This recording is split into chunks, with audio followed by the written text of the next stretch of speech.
Et elle connaissait beaucoup de mots. Ça sera certainement. C'est aussi le. Et c'est le bleu qui va arriver. Entendu? C'est monsieur choisir. Oh, regarde, elle est venue autrefois, regarde. Allez, attends, merci.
De Lyon qui a plutôt un nom administratif qui s'appelle qui est marqué sur ma casquette ATPVM, qui veut dire Association Train Petite Vitesse de Massangy.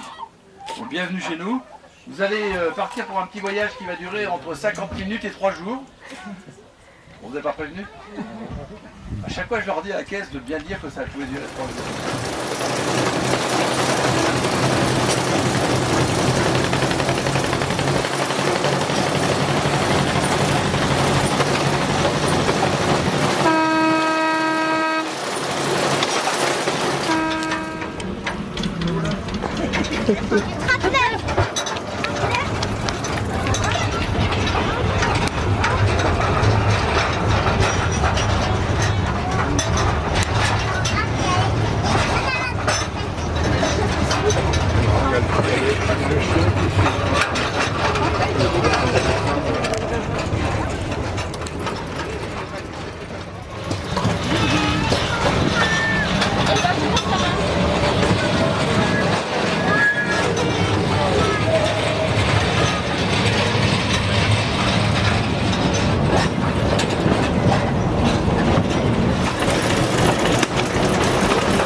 Va vous raconter tout l'historique de l'histoire du taco.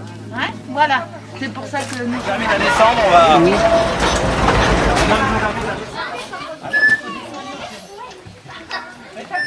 Bonjour tout le monde, le voyage s'est bien passé? Un peu secoué peut-être pour la rame rouge. Hein. Alors on vient en fin de compte donc d'utiliser cette ancienne plateforme ferroviaire, comme je le disais tout à l'heure, qui a fonctionné de 1887 à 1951. Les anciens donc, ont creusé cette ligne de chemin de fer à la force des bras et des moyens de l'époque, qui étaient plutôt des moyens, je dirais, assez spartiates, à commencer par, je dirais, les outils. Hein. Il y avait beaucoup de dynamite, mais on avait plutôt la pioche et la pelle.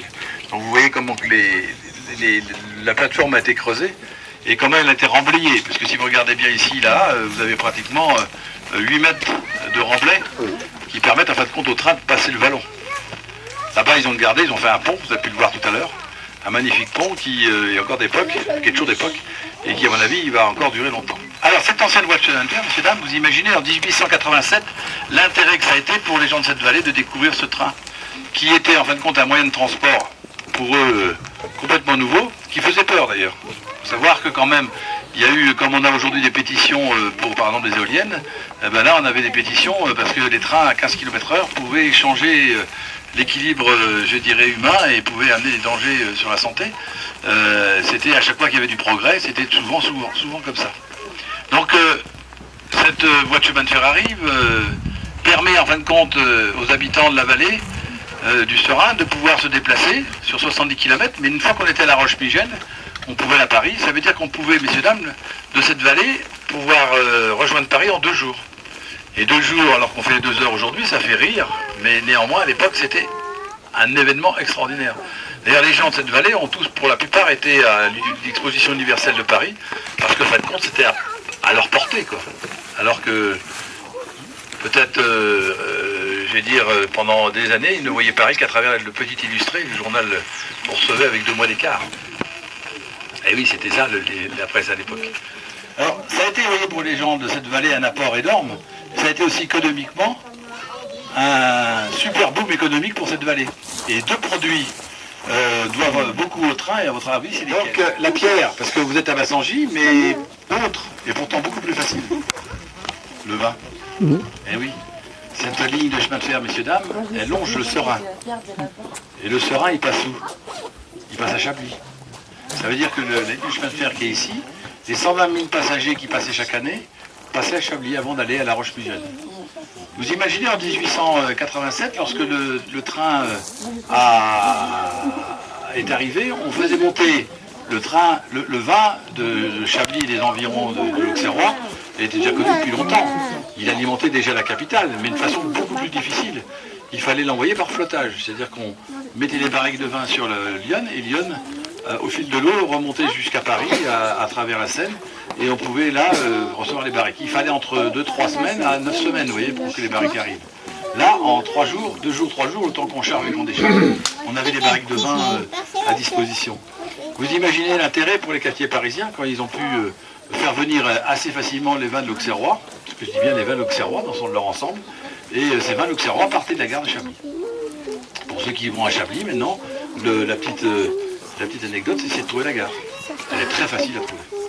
Et en sachant qu'il n'y a plus de voie ferrée, bien sûr, mais néanmoins vous retrouverez les bâtiments sont toujours les mêmes au niveau de la structure, et vous verrez qu'ils sont occupés, ils ont été restaurés. Et vous retrouverez cette gare qui, en plus, c'était une grande plateforme, puisque c'était la partie centrale de la ligne de chemin de fer du TACO qui est ici. Donc, à Chablis, naturellement, on a expédié à la capitale des barriques et des barriques et des barriques, et comme c'était facile, les gens commandaient. Les cafetiers parisiens, à chaque fois qu'ils avaient besoin de faire une réception, le vin qui était le plus facile à faire monter, c'était le vin de Chablis, et les vins de l'Auxerrois, et donc on commandait ces vins, à tel point que quand une ambassade avait besoin de vin pour faire des réceptions, qui s'adressait au cafetier, le cafetier fournissait du Chablis. Ce Chablis a tellement été apprécié par les ambassades et surtout par les Américains. Et les Américains l'ont tellement aimé qu'ils l'ont importé de façon massive. À tel point qu'aujourd'hui, si vous connaissez, dès 1890, si vous posez la question à un Américain, qu'est-ce que vous connaissez comme vin, il ne vous dira pas Bordeaux, il ne vous dira pas Bourgogne, il vous dira Chablis. Et puis si vous lui dites, qu'est-ce que vous connaissez comme vin autre que le Chablis, il vous dit, ah bon, il y a autre chose que du Chablis en France. Le Chablis est l'élément de référence des vins français aux États-Unis. À tel point, vous regardez les films américains, souvent lorsqu'ils sont au restaurant, vous verrez une bouteille de Chablis. Ça, c'est... Maintenant que je vous le dis, vous allez regarder, ils vont tous regarder quand il y aura un film américain. Il y a une bouteille de Chablis. Et bien vous le verrez, ce que je vous dis, elle va se vérifier. Alors si je peux vous raconter cette belle histoire de chemin de fer, c'est qu'il y a 34 ans, une équipe de fous furieux à reconstituer tout ce que vous avez vu et tout ce dans lequel vous avez circulé. À commencer par la récupération de locotracteurs qui sont ici, qui étaient sur des mines ou dans des carrières, et la création de voitures de transport. Vous avez circulé, qui est en fin de compte l'utilisation d'essieux, de wagonnets de mines, et sur lesquels ils ont bâti un châssis et ils ont habillé une voiture. Les locotracteurs que vous voyez, le bleu qui est là-bas est d'origine au niveau du carrossage, Les moteurs sont interfaits, lui il est tout neuf le moteur qui est là-bas, et par contre celle-là a été réhabillée. Et donc elle est réhabillée plutôt comme un objet ludique, puisqu'en même temps qu'ils ont construit ce train, ils ont essayé de faire un objet ludique pour les enfants. L'aspect culturel entre guillemets, qu'on vous raconte, qui est pour moi la plus importante, est arrivé après. Et ils ont construit par passion, parce que là, au début c'était d'abord une passion, c'était pas forcément une envie de faire du tourisme ou faire découvrir aux touristes, mais progressivement ils se sont rendus compte qu'il y avait un attrait touristique. Il faut savoir que ça fait 34 ans, et le tourisme à l'époque dans Lyon, c'était pas forcément quelque chose d'évident. Aujourd'hui c'est une évidence, on sait que c'est un atout économique, on sait qu'il faut le développer, c'est pour ça d'ailleurs que les collectivités ont compris qu'il fallait que le petit train continue à vivre, en sachant qu'aujourd'hui nous n'avons pas du tout les mêmes contraintes, je dirais techniques, il y a 34 ans. Maintenant, tous les ans, nous avons une commission de sécurité qui passe. Il y a 34 ans, il n'y avait pas de commission de sécurité, ça fait que 10 ans qu'on les a, les commissions de sécurité. Et bien sûr que les commissions de sécurité, l'exigence, c'est que ça soit un zéro accident. Ça veut dire qu'aujourd'hui, vous avez vu que nos rails sont vous secouez un peu l'heure qui regardait en disant ça tient, nous on consolide en permanence, mais on sait que, en tout cas dans le tronçon qui est de ce côté-là, on sait que dans les 10 ans à venir, les rails s'effondrent. C'est-à-dire que l'acier, avec la corrosion, un siècle et demi, l'âme de le rail s'effondre, donc il faut absolument qu'on change les rails. Et naturellement, l'État nous a imposé de changer les rails dans les 2 ans à venir, et il a fallu trouver des solutions par les collectivités, ce qui est fait depuis peu de temps, puisque le vote est intervenu au niveau de la communauté de communes en juin dernier. Donc on devrait l'année prochaine, si vous revenez, avoir 500 mètres de voies nouvelles, vous les avez vus, ils sont stockés à l'entrée, qui devraient vous donner un confort inégalé sur cette ligne, jamais connue depuis 30 ans. Donc encore un peu de patience, en tout cas les travaux devraient être faits avant la saison prochaine. Voilà, donc ils ont réalisé tout ça jusqu'au wagon musée, donc qui d'époque il n'a jamais été restauré. Toutes les trames, on les a restaurées, ils ont été repeintes, ils ont été refaits, les moteurs sont en cours de restauration pour les machines, et progressivement on entretient le parc, en sachant que l'ensemble des personnes qui s'occupent de vous aujourd'hui, ce sont que des bénévoles. Vous n'avez aucun professionnel, d'ailleurs on n'aurait pas les moyens de le payer ce professionnel. Donc aujourd'hui une quinzaine de bénévoles se relaient au quotidien du 8 mai au premier week-end de septembre, avec une concentration importante en août, puisque pour la première fois on est ouvert 2 jours par semaine, le mercredi et le dimanche jusqu'après le 15 août, jusqu'au 15 août. Voilà, je pourrais vous en dire beaucoup plus longtemps, mais je vais m'arrêter là en vous souhaitant, j'espère que ça vous intéresse, en vous souhaitant une bonne continuation, et si vous avez soif, le bar est ouvert. Merci de votre écoute.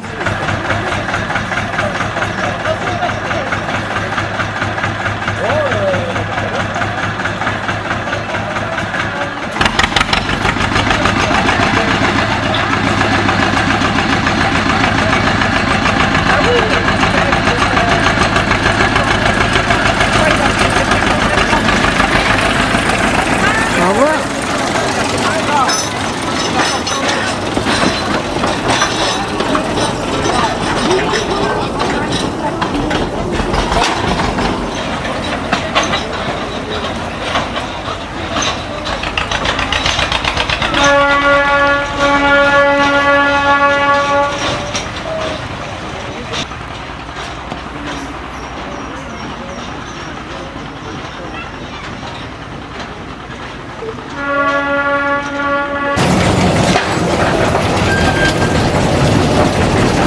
Merci.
Ah oui. On va y avoir mon cousin à la maison, alors on est jeudi un matin. Vous allez maintenant passer à Paris, pour le même oui, vous n'aurez pas le même rythme. En fait, c'est pas si vieux que ça, c'est des années 60. Non, il va pas vous manger le chien. T'as peur.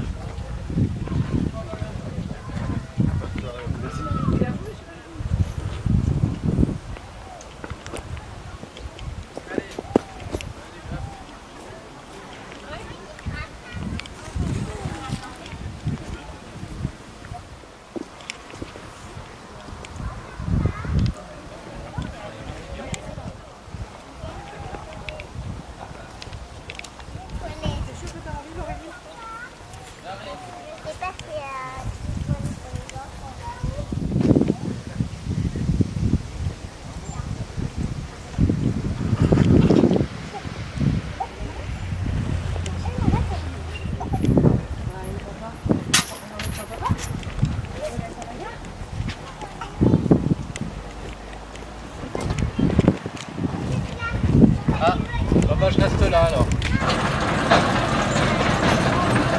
Il va repartir, c'est pareil 5 heures. Je suis alerté à partir de 17h30.